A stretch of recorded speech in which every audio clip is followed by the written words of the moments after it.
Ya, dalam kita memantau pergerakan pesakit COVID-19 untuk memastikan sejauh manakah pergerakan itu boleh dipastikan berada dalam radius pergerakan yang dibenarkan dan juga dihadkan, peranti pintar untuk memantau pergerakan pesakit COVID-19. Juga ada peranti tentang pulse oximeter untuk mengesan bagaimana keadaan tubuh badan seseorang. Jadi kita ingin berkongsi pada anda dengan lebih lanjut bagaimana sebenarnya peranti pintar ini digunakan untuk mengawasi pergerakan anda di luar sana yang mungkin berada di bawah PUI ataupun PUS. Jadi di studio kami bawakan seorang tetamu iaitu Dr. Maria Sulaiman selaku pakar Perubatan Kesihatan Awam, Ketua Sektor Pengurusan Bencana Wabak, Krisis dan Kecemasan Bahagian Kawalan Penyakit Kementerian Kesihatan Malaysia KKM. Selamat pagi, Doktor. Selamat pagi. Doktor, mungkin boleh ceritakan tentang apa yang kita nak kongsikan pada pagi ini, peranti pintar untuk memantau pergerakan pesakit COVID-19. Okey, peranti pintar ataupun digital tracker adalah satu peranti yang kita gunakan untuk memantau pergerakan seseorang yang sedang diberi HSO ataupun Home Surveillance Order, ataupun seseorang juga di kuarantin atas sebab-sebab yang berkaitan dengan kawalan pergerakan COVID-19 ini. So digital tracker ni ataupun peranti pintar ni adalah satu peranti yang kita akan pasang kepada seorang tu dan dia boleh mengesan pergerakan dia. Sebab bila seseorang itu diberi kuarantin, seseorang itu sepatutnya berada di tempat di mana beliau di kuarantin ataupun diisolasi. Tidak boleh bergerak keluar dari tempat dia diasingkan ataupun dikuarantin. So dengan peranti pintar ini, ia boleh mengesan pergerakan seseorang itu dan dengan pergerakan itu dia melanggar kepada perintah Home Surveillance Order tersebut dan juga melanggar perintah kepada kuarantin kepada seorang itu. Sepanjang penggunaan peranti pintar ataupun digital tracker ini, bagaimana tahap keberkesanannya untuk memastikan agar individu yang berada di bawah perintah HSO ini benar-benar mengikuti SOP ataupun arahan yang dikeluarkan untuk mereka? Inilah sebabnya kenapa kami sedangkan untuk penggunaan peranti pintar ini.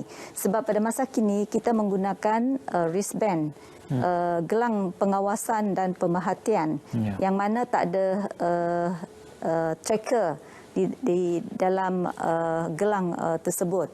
Jadi dengan penggunaan gelang pada masa kini kita dapati bahawa ramai yang sedang dalam kuarantin ini telah melanggar kepada perintah untuk pengawasan dan pemerhatian di rumah. So untuk itu kita ada beberapa kluster yang telah dikaitkan yang telah menyebabkan kepada pelanggaran HSO disebabkan mereka hanya menggunakan wristband dan tidak ada digital tracker kepada tersebut. Contoh adalah seperti kluster Siva Gangga yang telah menyebabkan 45 kes dan juga kluster Tanah Merah yang telah menyebabkan 63 kes disebabkan oleh pelanggaran seseorang individu itu dari HSO. So dengan adanya peranti pintar ini, digital tracker ini, kami berharap bahawa ianya boleh membantu kami mengesan seseorang yang melanggar kepada perintah pengawasan dan pemerhatian. Okay. Sebab dia boleh mengesannya dan kita boleh mengesan seseorang individu yang melanggar itu dan kami harap boleh dilakukan dalam tempoh yang cepat. Dalam tempoh 24 jam kami boleh mengesan seorang itu daripada melanggar perintah pengawasan dan pemerhatian. Ya. Untuk pemakaian peranti itu, mungkin persoalan akan timbul. Adakah peranti itu nanti akan mudah ditanggalkan oleh pesakit? Ya, kita tidak mahu ada kes mereka cuba untuk menanggalkan dan juga cuba untuk mungkin menyembunyikan pergerakan mereka daripada pihak Kementerian Kesihatan Malaysia. Tidak mungkin kerana peranti ini adalah mempunyai security yang mana dia mempunyai kunci khas untuk mengunci digital tracker tersebut. Dan seseorang itu agak sukar untuk membuka sendiri peranti pintar ini. Dia memerlukan kuncinya itu untuk membuka peranti pintar tersebut. Bagaimana sebenarnya kalau doktor boleh perincikan yang lebih mendalam lagi cara digital tracker ini berfungsi? Contohnya, Ismail kena kuarantin pakai digital tracker tersebut, keluar melebihi kawasan ataupun radius yang ditetapkan. Apakah yang akan berlaku selepas itu? Alright, okay.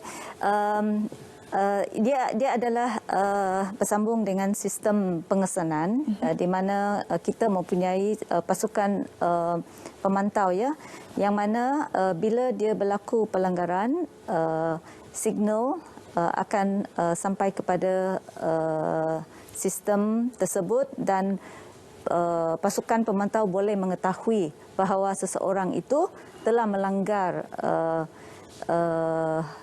pengawasan dengan bergerak lebih daripada tempat di kuarantin ataupun tempat isolasi beliau.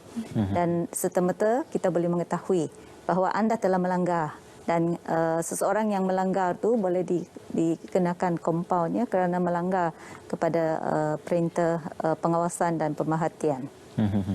Untuk mengesankan diri tentang keadaan tubuh badan seseorang itu, kita perlu maklum untuk kita menghadkan pergerakan pergi ke fasiliti-fasiliti kesihatan. Dicadangkan juga penggunaan pulse oximeter untuk kita melakukan pemeriksaan kendiri bagi tubuh badan. Jadi bagaimanakah pulse oximeter itu berfungsi untuk pengawalan secara kendiri? Alright, sebelum saya jawab tu, untuk makluman, terdapat individu yang kita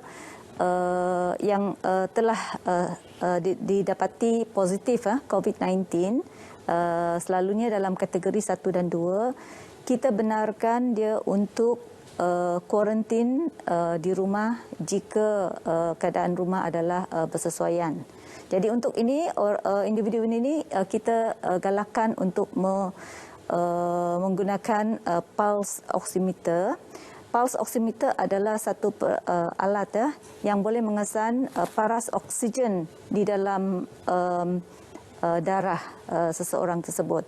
Jadi pulse oximeter ni individu tersebut boleh gunakan dengan menggunakan jarinya dan kita boleh mengesan paras oksigen dalam darahnya, dan seseorang yang memberi bacaan 95% ke bawah, seseorang ini adalah dinasihatkan untuk mendapat pemeriksaan lanjut ataupun nasihat lanjut daripada COVID Assessment Center ataupun CAC yang berhampiran dengan tempat tinggal beliau untuk melihat keadaan sebenar ataupun status semasa seseorang individu tersebut.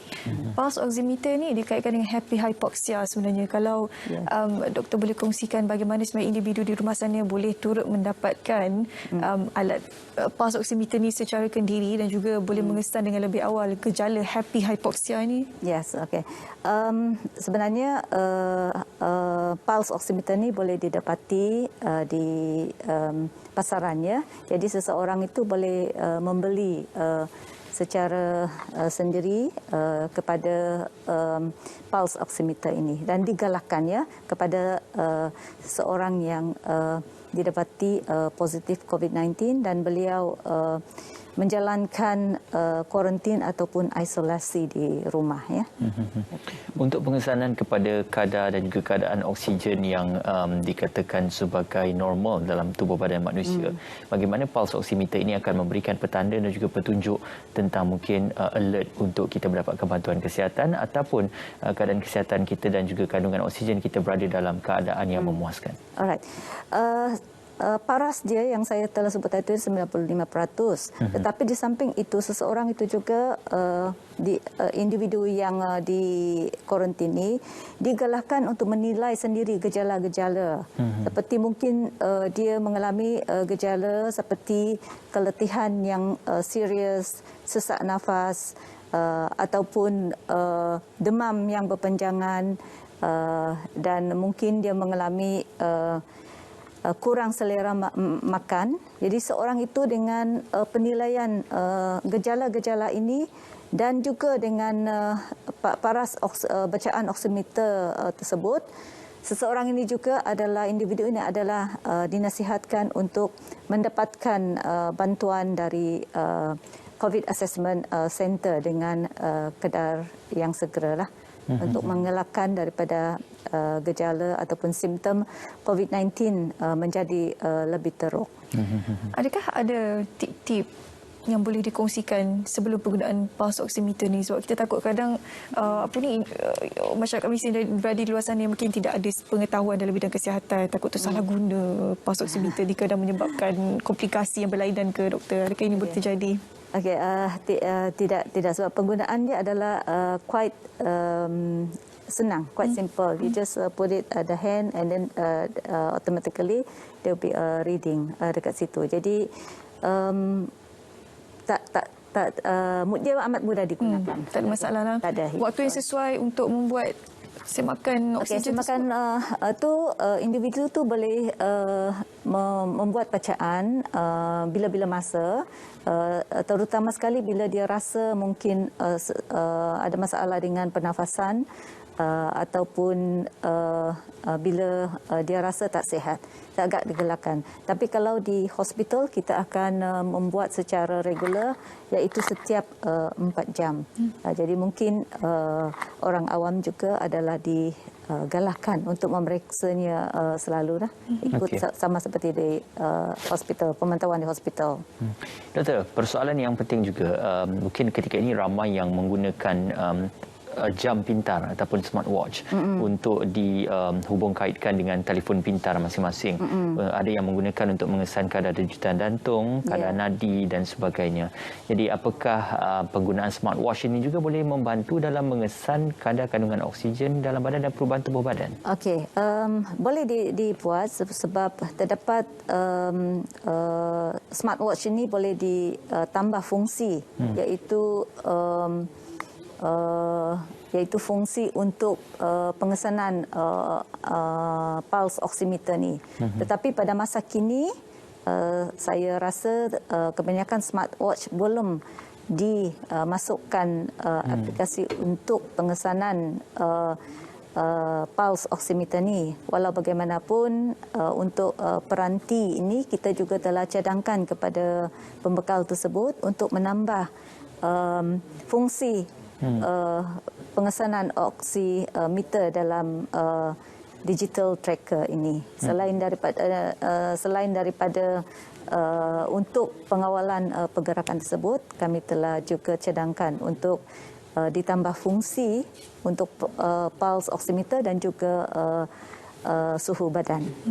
Dia boleh ditambah. Teknologi itu akan berkembang dari semasa ke semasa lah mengikut keperluan dan juga trend semua. Cuma doktor, kalau kita kembali ke peranti pintar, sekarang ni kita lihat ada pertambahan kes yang sangat mendadak dari hari ke hari. Kadang-kadang tak menentu, kadang tinggi, kadang rendah. Jadi tahap kemasukan individu ke PKRC ataupun individu yang perlu berada di bawah HSO semakin meningkat. Jadi bagaimana tahap tahap keupayaan fasiliti kesihatan kita untuk menyediakan peranti pintar ini untuk semua mereka yang berada di bawah HSO? Adakah terdapat hospital-hospital tertentu sahaja yang menggunakan peranti pintar ini? Kalau doktor boleh kongsikan. Okey, sekarang ini memang terlalu ramai yang kita dapati kes-kes. Sedangkan semalam kita telah melaporkan 6,988 kes semalam. Jadi untuk itu kita pada masa sekarang ini hospital dan juga PKRC pada tahap yang boleh dikatakan tinggi kemasukan. Jadi terdapat individu-individu yang perlu kita beri untuk dibuat pemantauan sendiri di rumah ataupun di tempat kediaman masing-masing. Jadi kami berharap dengan penggunaan peranti pintar ini kita boleh dapat mengurangkan kesesakan di hospital. Okey, di mana kami boleh mengawal individu-individu yang diisolasi ataupun di kuarantin di rumah ini dengan pemantauan menggunakan peranti pintar. Dan amat penting untuk semua masyarakat membantu dari segi kita kendiri kawal pergerakan secara kendiri, iaitu kita sentiasa berada di rumah. Dengan begini kita dapat mengawal penularan COVID-19 ini dari terus menular, dan kita harap dengan kawalan kendiri pergerakan ini kes-kes COVID-19 di Malaysia ini dapat dikurangkan. Ya, Doktor, apakah pemakaian peranti pintar ini hanya akan diberikan kepada pesakit yang positif ataupun juga turut diberikan kepada person under surveillance ataupun person under investigation? PU? Yes, ia juga akan diberikan kepada kes-kes kontak rapat. Kontak rapat ialah seorang yang telah terdedah kepada yang positif. Ya. Selain dari itu, terdapat juga individu yang PUI, yang person under investigation tu, juga kita boleh berikan pasangkan kepada digital tracker ini. Dan selain daripada itu, terdapat juga mungkin individu yang kita kuarantin atas perjalanan keluar negara dan balik ke Malaysia, yang mana individu tersebut layak untuk diberi kuarantin. Kita boleh juga pasang digital tracker ni. Tapi sebagaimana yang saya sebut tadi tu, angka itu adalah terlampau besar. Jadi bilangan yang kita buat perolehan untuk digital tracker ni agak rendah pada masa ini. Jadi adalah penting untuk setiap individu masyarakat memainkan peranan penting dalam pergerakan kawalan kendiri. Macam mana kalau contohnya ada dalam satu situasi individu tersebut dipasang digital tracker ini, peranti pintar ini, tapi tiba-tiba lepas dia pulangkan tu rosak ke ataupun ada, yalah kadang-kadang bila kita cerita berkenaan peranti ni, teknologi kita tak tahu kan, dia kadang ada juga ragamnya, rosak ke atau hilang ke atau kita dipulangkan ke, adakah ada kes-kes macam tu setakat ni? Okey, pemantauan dia dibuat oleh pasukan pemantau yang mana mereka boleh track sendiri dari pusat pemantauan itu akan keadaan peranti tersebut. Jika dia rosak ke ataupun baterinya habis, tapi selalunya baterinya adalah melebihi 14 hari. Jadi sepatutnya tak ada masalah. Jadi pihak pemantauan akan dapat mengesan tersebut. Dan di akhir tempoh masa pemantauan, iaitu 14 hari ataupun 10 hari, individu itu akan datang ke CAC ataupun pejabat kesihatan untuk pelepasan daripada home surveillance order. Jadi pada masa ini petugas yang mengendalikan untuk peranti pintar ni akan membuka kunci kepada peranti pintar ini, dan individu itu akan diberi pelepasan daripada home surveillance order. Dan peranti pintar ini akan disanitasi ya sebelum digunakan untuk individu yang seterusnya yang kita berikan home surveillance order. Dia masih disanitasi sebelum digunakan semula. Okey. Alang-alang kita dah menyentuh tentang peranti pintar untuk mengesan pergerakan dan juga untuk pulse oximeter untuk mengetahui keadaan tubuh badan. Ini mungkin beberapa cadangan yang dicadangkan, iaitu tentang self-testing kit untuk COVID-19 yang mungkin belum lagi digunakan secara meluas dalam negara kita. Tetapi ada juga berpandangan self-testing kit itu akan menjadi satu pemudah cara mungkin mereka yang sedang dikuarantin untuk mengetahui sama adakah status mereka sudah berubah daripada negatif ke positif ataupun sebaliknya. Jadi bagaimana idea-idea untuk self-testing kit ini sedang diperbincangkan di pihak Kementerian Kesihatan? Dia sedang dibincangkan oleh pihak Kementerian Kesihatan Malaysia. Untuk masa ini dia agak awal untuk saya maklumkan, tetapi antara yang kita cadangkan adalah saliva test yang mana agak mudah untuk dilakukan oleh seseorang individu tersebut. Namun begitu, dia adalah masih dalam peringkat perbincangan. Mungkin Kementerian Kesihatan Malaysia akan mengumumkan bila dimaklumkan kelak. Apa kalau doktor boleh kongsikan antara peranti pintar lain? Mungkin dari sudut aplikasi ke software ke yang digunakan pakai oleh PKKM sekarang ini untuk memantau pergerakan individu yang berada di bawah kuarantin ini? Setakat ini sebelum diimplementasikan peranti pintar ini, kami tidak ada sistem ataupun pengawalan pergerakan. Walau bagaimanapun kami ada mempunyai MySejahtera yang mana dia boleh mengesan seseorang yang positif ataupun sedang dalam pemantauan kontak rapat iaitu sedang dalam pemantauan ataupun sedang diberi HSO, kami boleh melihat dari segi pengawalan dalam MySejahtera. Dan yang mana jika seseorang individu itu melawat tempat-tempat premis yang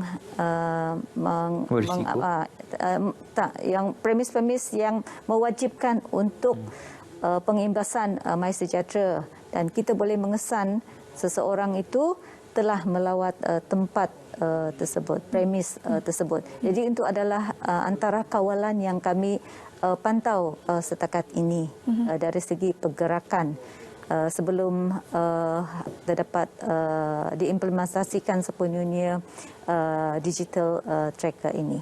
Ya, doktor juga bersangkutan dengan perintah kawalan pergerakan diperketatkan yang telah pun diarahkan dan diumumkan di beberapa mukim di Selangor dan juga di beberapa kawasan di wilayah Persekutuan Kuala Lumpur. Apakah respon daripada doktor untuk melihat mengharapkan supaya dengan PKPD ini dapat mengurangkan jangkitan kes yang begitu banyak di kawasan dan juga mukim-mukim yang telah pun mencatatkan penularan tinggi di peringkat tempatan? Yes. Okey, dengan pelaksanaan PKPD ini yang mana individu-individu tersebut adalah sepatutnya berada dalam kawasan rumah masing-masing, tidak digalakkan ataupun tidak dibenarkan untuk pergerakan. Jadi dengan pelaksanaan ini kita harap individu-individu ini adalah berada dalam kuarantin. Tidak ada, kita berharap bahawa dengan kuarantin ini tidak ada dapat berlaku penularan COVID antara seorang individu kepada individu yang lain. Dengan tiada penularan, tiada pergerakan, kita berharap bahawa COVID-19 ini akan dapat dikurangkan ya, dengan tidak ada pergerakan individu-individu di kawasan-kawasan yang telah di PKD kan ataupun PKPD. Okey. Sikit nasihatlah dan ringkas daripada doktor untuk mereka mematuhi SOP di luar sana. Okay.